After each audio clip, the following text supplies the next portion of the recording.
Hello guys, welcome back to again Anas की story.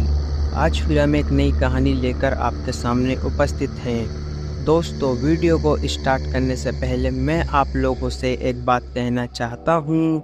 अगर ये वीडियो आप तक पहुँच गई है तो प्लीज़ आप चैनल को सब्सक्राइब करें और मुझे अपना छोटा भाई समझकर सपोर्ट करें, क्योंकि आपके सब्सक्राइब करने से हमें मोटिवेशन मिलता है और वीडियो बनाने में भी अच्छा लगता है। तो प्लीज़ आप लोग मुझे सपोर्ट करें। तो चलिए शुरू करते हैं आज की कहानी, मोहिनी हॉरर स्टोरी।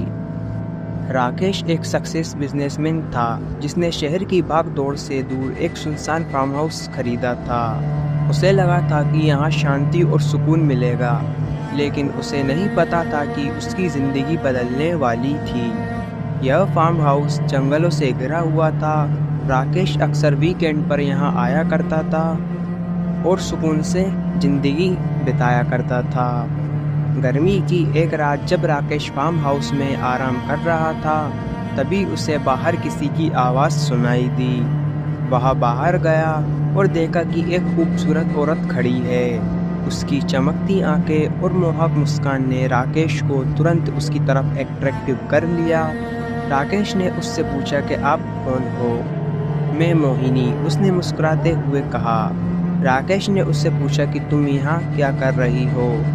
मोहिनी ने कहा कि मैं इस इलाके में घूमने आई थी और रास्ता भटक गई हूँ। क्या मैं रात को यहाँ रुक सकती हूँ? राकेश ने बिना सोचे समझे हामी भर दी।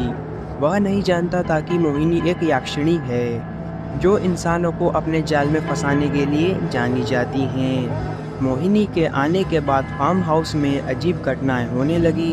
दरवाजे अपने आप खुलने और बंद होने लगे। रात को अजीब आवाज़ें आने लगी और राकेश को बार बार किसी की परछाई दिखाई देने लगी।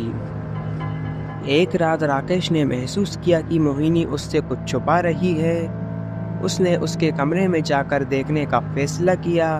कमरे में पहुंचकर उसने देखा कि मोहिनी एक अजीब भाषा में कुछ बड़बड़ा रही थी और उसके सामने एक किताब खुली थी जिसमें भूत प्रेतों के चित्र बने हुए थे और एक अनजान भाषा में कुछ लिखा हुआ था। राकेश ने मोहिनी से सीधे पूछा, तुम कौन हो और यहाँ क्या कर रही हो? मोहिनी ने हंसते हुए कहा, मैं एक याक्षिणी हूँ और तुम्हें अपने साथ ले जाने आई हूँ। राकेश घबरा गया और भागने की कोशिश करने लगा, लेकिन मोहिनी ने उसे पकड़ लिया और एक भयानक आवाज़ में मुस्कुराने लगी। राकेश अब मोहिनी की जकड़ में था। राकेश के कुछ समझ नहीं आ रहा था कि उसके साथ क्या हो रहा है। उसकी पकड़ से बचने के लिए राकेश ने एक पुराना ताबीज़ निकाला जो उसकी दादी ने उसे दिया था और कहा था कि यह बुरी आत्माओं से तुम्हारी रक्षा करेगा। ताबीज़ का प्रभाव होते ही मोहिनी चीखने लगी और उसके शरीर से धुआं निकलने लगा। राकेश ने हिम्मत जुटाकर ताबीज़ को और जोर से पकड़ा और मोहिनी के पास फेंक दिया। मोहिनी तड़पने लगी और आखिरकार एक भयंकर चीख के साथ गायब हो गई। ताबीज़ के आगे मोहिनी की शक्तियाँ ख़त्म हो चुकी थीं और वह भाग गई थी। राकेश ने तुरंत फार्म हाउस को छोड़ दिया और कभी भी उस फार्म हाउस में वापस नहीं लौटा।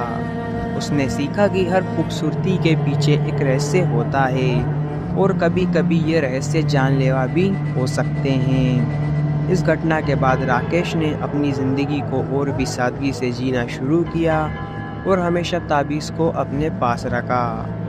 फार्म हाउस आज भी सुनसान पड़ा है और लोग कहते हैं कि वहाँ रात को मोहिनी की चीखें सुनाई देती हैं। यह कहानी केवल मनोरंजन के लिए है। इसका उद्देश्य किसी भी धार्मिक या सांस्कृतिक भावनाओं को ठेस पहुंचाना नहीं है। मैं मिलता हूं आपको नेक्स्ट वीडियो में किसी नए टॉपिक के साथ। Love you so much Anas की जनता। अगर आप लोगों के पास भी कोई डरावनी या हॉरर स्टोरी है तो आप हमें इंस्टाग्राम पर डीएम करें। जय हिंद, जय भारत। अगर आपको वीडियो अच्छी लगी हो तो प्लीज़ वीडियो को लाइक करें और चैनल को भी सब्सक्राइब करके बेल नोटिफिकेशन को ऑल पर प्रेस कर दें। Thanks for your watching.